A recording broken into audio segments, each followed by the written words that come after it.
qué se celebra el 5 de mayo? Pues mucha gente piensa que se celebra la independencia de México, ¿verdad? La gente lo ve casi como si fuera como el 4 de julio en Estados Unidos.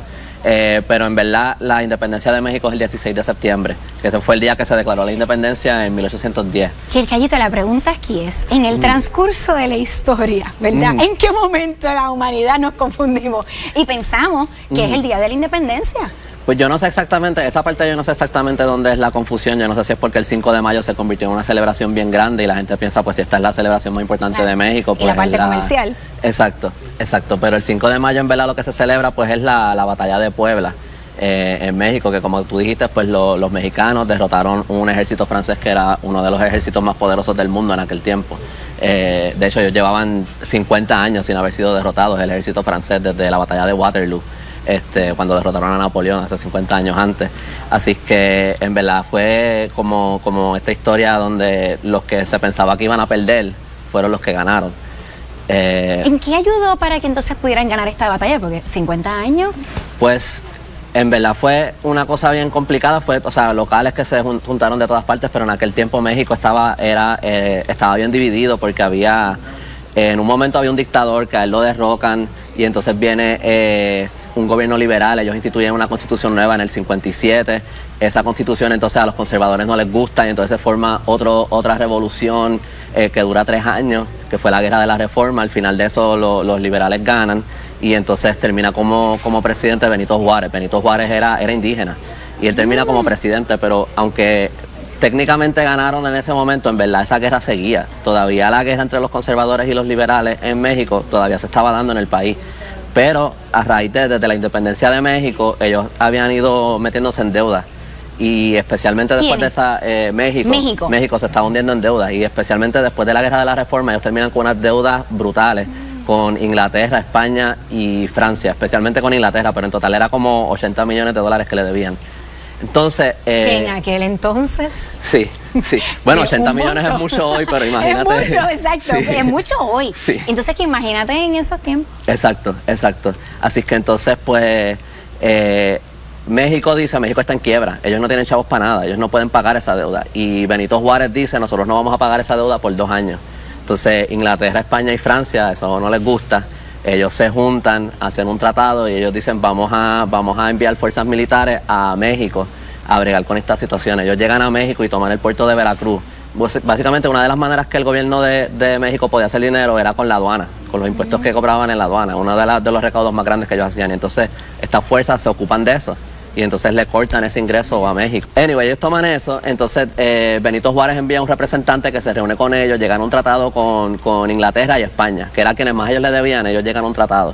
Algo interesante aquí para mí es que el representante de España se llamaba Juan Prim. Juan Prim había sido gobernador de Puerto Rico antes, en 1848, 1849. Uno de estos gobernadores bien malos, él pasó por ejemplo una cosa que se llamaba el bando contra la raza africana. Él fue un gobernador bastante abusivo en Puerto Rico, pero ellos llegan a un acuerdo con México, pero Francia no quiere. Francia quiere invadir a México. Ellos están usando eso de los 80 millones, los 2 millones que le deben a Francia, ellos están usando eso de excusa para invadir. En aquel tiempo en Francia el que está a la cabeza del gobierno es Napoleón III. Y entonces pues ahora en México pues ellos saben que va a haber una batalla con Francia, va a haber una guerra con Francia porque Francia quiere invadir a México. Y entonces Benito Juárez tenía a este general Ignacio Zaragoza, que lo había enviado ya a Puebla antes desde que estas fuerzas llegaron allí para ir reforzando en Puebla. Entonces los franceses pues se empiezan a ir moviendo de Veracruz hacia Puebla porque ellos lo que quieren es tomar Ciudad de México y tienen que pasar por Puebla para llegar a Ciudad de México. Primero hay una batalla en las cumbres, se llama la batalla de las cumbres, donde se enfrentan los dos ejércitos. Al final México se tiene que retirar, pero en verdad ellos lo que querían ellos querían que Francia fuera a Puebla, o sea, porque ellos habían preparado Puebla para un ataque. O sea, ellos sabían que cuando subieran a Ciudad de México los vamos a atrapar aquí en Puebla. Exacto, y ahí comienza la batalla. Exacto, esa era la estrategia. Con todo y eso, ellos están en las de perder, o sea, porque Francia tiene un ejército militar, o sea, un ejército entrenado, con experiencia, con disciplina, con versus en México solamente una parte del ejército de verdad son profesionales, la mayoría son reclutas nuevos, milicias que ellos han ido uniendo, más después también se unen un montón de indígenas como que van, ni se esperaba que ellos fueran y llegaron con machetes y lo que tuvieran para ir a pelear también. ¿Y qué pasa después de la batalla? Pues ellos, gana Puebla, o sea, porque Francia mete las patas y trata de ir directamente al fuerte de Guadalupe y tratan un montón de veces, pero no pueden. Terminan siendo derrotados después de todo esto. Esto para México, pues este momento bien grande porque derrotan a este ejército súper poderoso donde México tenía todas las de perder, ¿verdad? Lo que fue Miguel Negrete, Porfirio Díaz, Ignacio Zaragoza, ellos se convierten en héroes de este momento. Y fue este momento pues bien grande de orgullo para México también, que se unió todo el mundo, no solamente el ejército, tú sabes, vino un montón de gente a luchar. Pero al año de eso vino Francia de nuevo con un ejército de 35,000 personas y invaden y se quedan con México e instauran un emperador, Maximiliano de Habsburgo, que fue emperador por 3 años en México. Por 3 años pues México fue como que tuvo una monarquía francesa hasta que después a él lo terminaron fusilando a ese emperador y México revolucionario siempre. Sí, una historia bien loca.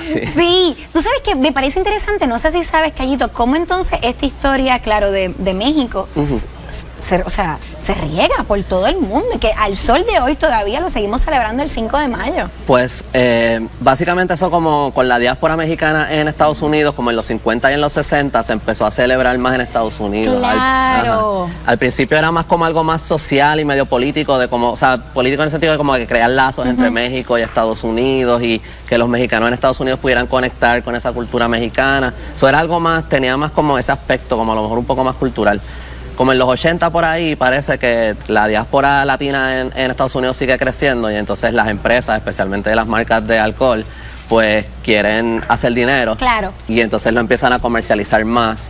Y pues ahí gracias a eso todos comemos taquitos y margaritas el 5 de mayo. Exacto. Perfecto. Sí. Cayito, para las personas que no te conocen, ¿dónde te pueden contactar? ¿Dónde pueden conseguir, ver tu información? Me pueden encontrar en todas las redes sociales como El Cayito. También esta semana voy a estar sacando un video de la batalla de Abercrombie, que fue una cosa como similar a esto, pero en Puerto Rico, que pasó también este mismo mes. Los ingleses los derrotaron el 1 de mayo, ellos se retiraron. Así que también pues estén pendientes de eso. Me pueden encontrar en YouTube, Instagram, Facebook, mi website elcayito.com y elcayito.com. Muchas gracias por estar aquí, por darnos toda esta información. Así que el 5 de mayo vamos a celebrar, mira, con información ahí y que no es la independencia de México. Hacemos una pausa y regresamos en breve, pero bien en breve, y así que te regresa aquí. Bueno, nos vemos ya mismo en Un Buen Día.